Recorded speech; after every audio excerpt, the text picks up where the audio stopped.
Aibane Renmei es una obra de una belleza melancólica y serena que trasciende las convenciones narrativas para sumergir al espectador en un viaje onírico, alegórico y profundamente introspectivo sobre la culpa, la redención, la gracia y el significado de la existencia, todo ello envuelto en la atmósfera etérea y enigmática de un pueblo amurallado llamado Glie, un lugar que no es el cielo ni el infierno, sino una especie de limbo o estación de tránsito para almas en proceso de purificación. La historia comienza con un sueño, una joven sin memoria cae a través del vacío, sostenida apenas por un cuervo que no puede evitar su caída, hasta despertar dentro de un capullo en una habitación de una casa abandonada, donde es encontrada por una serie de seres peculiares conocidos como los Aibane, chicas adolescentes con orieles flotantes sobre sus cabezas y pequeñas alas grises en la espalda, que la ayudan a nacer literalmente de su capullo, un proceso doloroso y vulnerable que marca su llegada a este mundo extraño.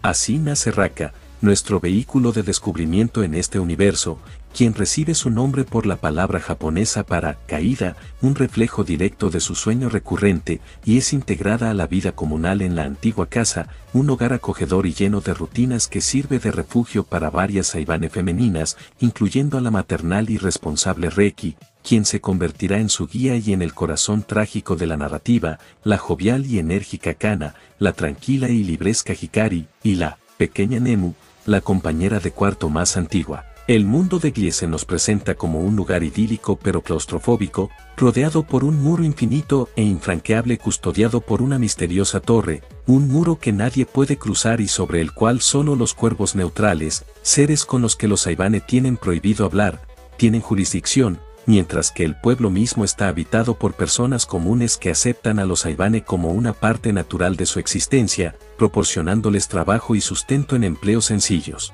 pero bajo estrictas reglas impuestas por el Renmei, una orden de seres encapuchados que se comunican mediante campanas y que actúan como los guardianes y intermediarios entre los Aibane y las leyes inexplicables que gobiernan su realidad, leyes que prohíben a los Aibane poseer cualquier cosa que no se les haya dado, la regla de las cosas recibidas, acercarse al muro, o preguntar sobre el mundo exterior, creando un sistema de vida que es a la vez protector y profundamente opresivo, una jaula de oro que Raka siente instintivamente como incorrecta. La vida de un Aibane está marcada por rituales y etapas definidas, su nacimiento del capujo, la aparición de sus alas, un proceso físicamente agonizante y sangriento que simboliza el dolor del renacimiento, la recepción de su nombre basado en su sueño inicial, y la aceptación de un trabajo simple en la ciudad, pero el propósito último de su existencia permanece velado en misterio, un vacío que Raka comienza a cuestionar con una urgencia creciente, especialmente cuando descubre la existencia del día del vuelo,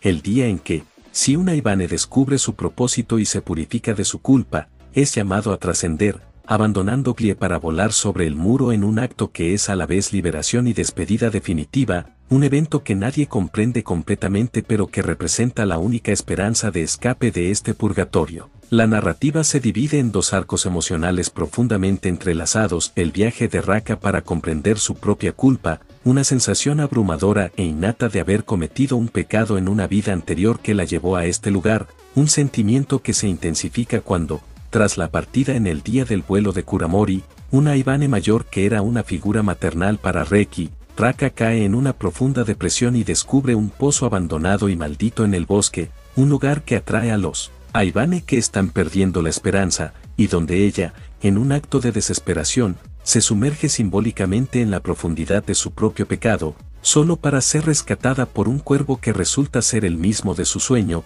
un guiño a que incluso en la caída hay una presencia que vela por ella, un momento que la lleva a aceptar un trabajo con el Renmei, limpiando el pozo de su oscuridad y comenzando a entender que su culpa, como el carbón que encuentra en el fondo, puede ser transformada en algo útil y purificador, tal vez incluso en el perdón. Paralelamente, y de manera más desgarradora, está la historia de Reki, la Aibane de alas y oriele más oscuras, cuyo nombre significa guijarro o pequeña piedra, una joven que lleva años en Glie, mucho más tiempo que cualquier otro, y que está consumida por una culpa tan profunda y un odio hacia sí misma tan arraigado que la ha llevado al borde de la desesperación, actuando constantemente como la cuidadora y protectora de todos, especialmente de Raka, mientras por dentro se siente completamente indigna de amor y destinada al pecado de no poder volar, un estado del que el Renmei advierte y que condena a una Ayvane a desaparecer en su día de vuelo, no trascendiendo,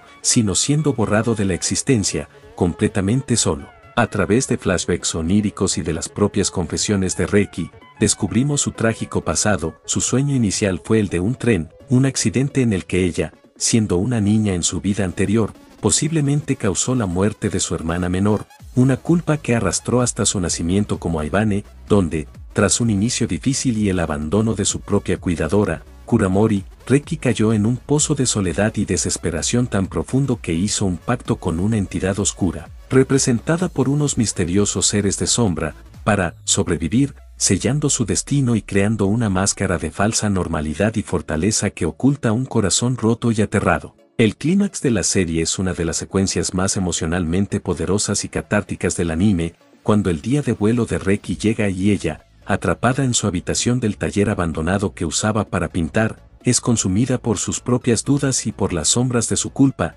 literalmente atrapada en una pesadilla de su propia creación donde se convence de que está destinada a desaparecer sola, porque es lo que merece. Es Raka, habiendo comprendido a través de su propio dolor el significado del amor y la gracia incondicional, quien irrumpe en esa realidad distorsionada, desafiando las reglas y atravesando una puerta que solo puede ser abierta por alguien que comprende el verdadero sufrimiento, para confrontar a Reki no con lógica, sino con una verdad simple y abrumadora, que no está sola, que es amada profundamente, y que el perdón no es algo que se gana, sino que se recibe como un regalo. En ese momento, Raka se convierte en el cuervo de Reki, la presencia que no pudo evitar su caída original, pero que ahora puede sostenerla y ofrecerle la mano para levantarse, forzando a Reki a aceptar que, a pesar de toda su oscuridad, es digna de amor y de redención, un acto de fe mutua que purifica su culpa y permite que sus alas, antes grises y manchadas, se vuelvan de un blanco inmaculado justo a tiempo para que, en un amanecer glorioso,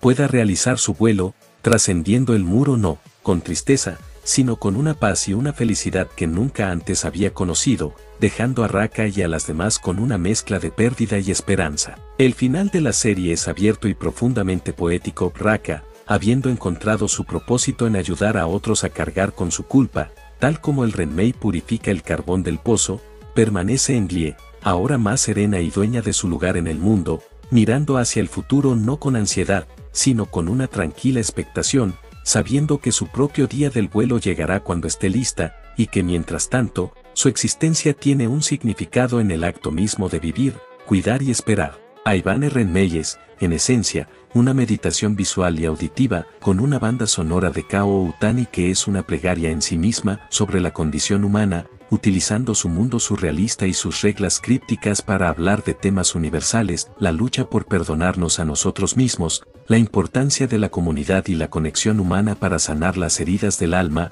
la idea de que la salvación a menudo llega a través de la gracia que otros nos ofrecen cuando nosotros mismos somos incapaces de encontrarla, y la creencia de que incluso el pecado y el dolor más profundos pueden ser transformados en una herramienta para la compasión, haciendo de esta serie una experiencia no solo para ver, sino para sentir y contemplar, un sueño de pluma ceniza que, mucho después de que termina, continúa resonando en el corazón con la suave pero persistente pregunta de que cargamos en nuestras propias alas y qué muros necesitamos trascender para encontrar nuestra propia paz.